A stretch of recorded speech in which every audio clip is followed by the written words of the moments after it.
అందరికీ మరణాత.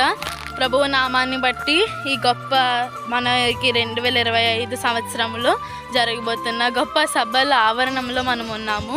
26, 27, 28, 29 తారీఖులలో గొప్ప మహోత్సవములు గుంటూరు పక్షాన, బైబిల్ మిషన్ పక్షాన దేవదాసాయి గారు బయలుపరిచిన తారీఖుల్లో జరగబోతున్నాయి. ఇంకా స్టార్ట్ చేశారు. ఆ సభల టైంలోకి అయితే మొత్తం కంప్లీట్ అయిపోతుంది. సో ప్రతి ఒక్కళ్ళు ఈ సభలకి వచ్చి దైవ దీవెనలు, దైవాశీర్వాదములు పొందుకోవలసిందిగా కోరుకుంటున్నాం. దేవదాసాయి గారు బయలుపరిచి ఉన్నారు. మరి ఇక్కడ చక్కగా జరగడానికి మీ అనుకున్న ప్రార్థనలో జ్ఞాపకం ఉంచుకోండి. పందిరి పనులు కూడా సగం అయ్యాయి. ఇంకా చాలా పనులు అయితే ఉన్నాయి.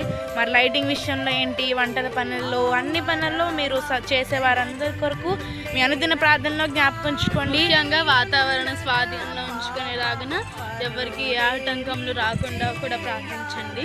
4 దినాల్లో ఒక్కరోజైనా మీరు అడుగుపెట్టి ఈ ఆశీర్వాదాన్ని మీరు పొందుకోవాలని, ఈ సంవత్సరం దేవుడు ఆశీర్వదిస్తున్నారు కాబట్టి ఆశీర్వాదాన్ని మనం పొందుకోవడానికి మీ కుటుంబంతో మీరు రావాలని తెలియజేస్తూ ఉన్నాము. మరి చాలా అంటే ఇంతకు మునుపటి సంవత్సరాల కన్నా ఈ సంవత్సరం చాలా ఘనంగా, చాలా గొప్పగా, చాలా పెద్ద పందిరంటే వేశారు. ఇది గుంటూరు అండి, కాకాని పుస్తకాల. మేము కాకానికి వెళ్ళి వచ్చాము. అలా ఒకసారి గుంటూరు చూద్దామని చెప్పి ఇలా సభలకు వచ్చాము.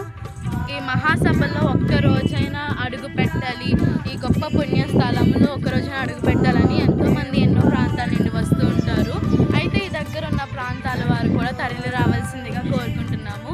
ఈ గొప్ప సభల్లో పాల్గొనే కృప దేవుడు మనందరికీ ఇస్తున్నారు కాబట్టి ఆ గొప్ప అవకాశాన్ని ప్రతి ఒక్కరు సద్వినియోగం చేసుకోవాల్సిందిగా కోరుకుంటున్నాము. మరి ఒక్కసారి తెలియజేస్తున్నాము.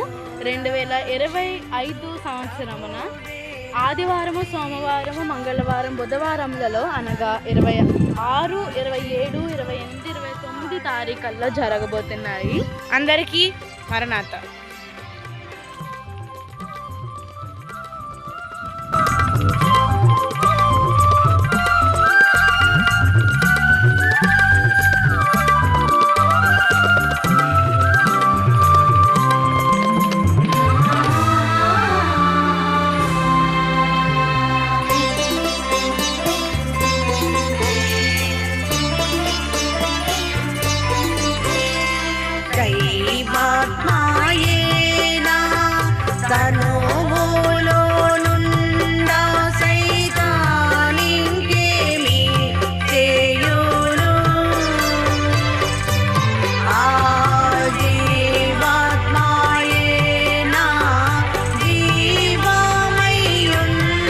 గని